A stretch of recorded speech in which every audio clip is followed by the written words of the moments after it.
രോഹിത് വേമുല എന്ന് പറയുന്ന ചെറുപ്പക്കാരൻ ഉന്നത വിദ്യാഭ്യാസ രംഗത്ത് പഠിച്ചു മിടുക്കനായി പോകാനുള്ള എല്ലാ ശേഷിയും ഉണ്ടായിരിക്കെ താഴ്ന്ന ജാതിയിൽ പിറന്നുപോയി എന്ന പാതകത്തിന്റെ പേരിൽ ജാതീയതയുടെ ദൂരതീരങ്ങളിലേക്ക് മാറ്റി നിർത്തപ്പെട്ടിട്ട് അതിന്റെ നിരന്തരമായ വേട്ടയാടലുകൾ സഹിക്കാൻ കഴിയാതെ എന്റെ ജനനം തന്നെയാണ് എന്റെ പാപം എന്ന് എഴുതി വെച്ച് ജീവനൊടുക്കിയ ഈ ആധുനിക കാലത്ത് ഈ ബിലാലിന്റെ കഥക്ക് വല്ല പ്രസക്തിയുമുണ്ടോ? അതാണ് ചോദ്യം. ആ ബിലാല് പറയുന്നുണ്ട്, ഞാൻ മുഹമ്മദിനെ കുറിച്ച് കേട്ടു, കാണണം എന്ന് ഞാൻ അങ്ങേയറ്റം ആഗ്രഹിച്ചു. യജമാനന്റെ അനുവാദം കിട്ടാത്തത് കൊണ്ട് പോകാൻ നിർവാഹമുണ്ടായില്ല. പിന്നെ അങ്ങനെ ആളുകൾ ഇറങ്ങി നടക്കുന്ന സമയത്ത് ഇറങ്ങി നടക്കാൻ പറ്റുന്ന വസ്ത്രമൊന്നും എനിക്കില്ല.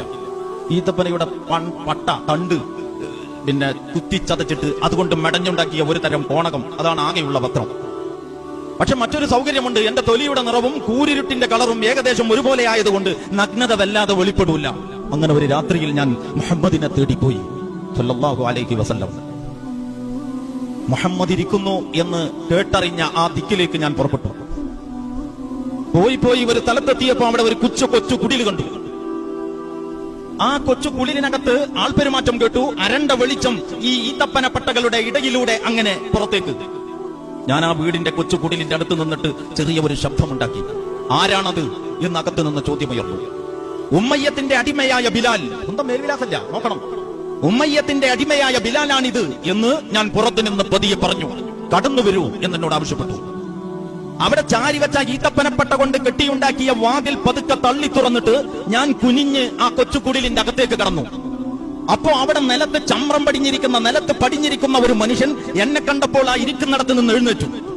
മാസങ്ങളായിട്ട് ഒട്ടകത്തിന്റെ തൊഴുത്തിൽ ഒട്ടകത്തിന്റെ കാട്ടത്തിന്റെയും മൂത്രത്തിന്റെയും കൂടെ കിടന്നതിന്റെ ഫലമായി ദുഷിച്ചു മുഷിഞ്ഞ എന്റെ ശരീരം, എന്റെ വിയർപ്പിന്റെ ഗന്ധവും കൂടിയ ഈ മുഷിഞ്ഞ ശരീരത്തെ അവിടെ ഇരുന്ന ആ മനുഷ്യൻ എഴുന്നേറ്റ് പതിയെ നടന്നു വന്ന് എന്നെ മുറുക്കി അണച്ചു പിടിച്ചു.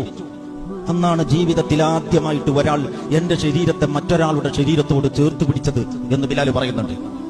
രോഹിത് വേമുല എന്ന് പറയുന്ന ചെറുപ്പക്കാരൻ ഉന്നത വിദ്യാഭ്യാസ രംഗത്ത് പഠിച്ചു മിടുക്കനായി പോകാനുള്ള എല്ലാ ശേഷിയും ഉണ്ടായിരിക്കെ താഴ്ന്ന ജാതിയിൽ പിറന്നുപോയി എന്ന പാതകത്തിന്റെ പേരിൽ ജാതീയതയുടെ ദൂരതീരങ്ങളിലേക്ക് മാറ്റി നിർത്തപ്പെട്ടിട്ട് അതിന്റെ നിരന്തരമായ വേട്ടയാടലുകൾ സഹിക്കാൻ കഴിയാതെ എന്റെ ജനനം തന്നെയാണ് എന്റെ പാപം എന്ന് എഴുതി വെച്ച് ജീവനൊടുക്കിയ ഈ ആധുനിക കാലത്ത് ഈ ബിലാലിന്റെ കഥക്ക് വല്ല പ്രസക്തിയുമുണ്ടോ?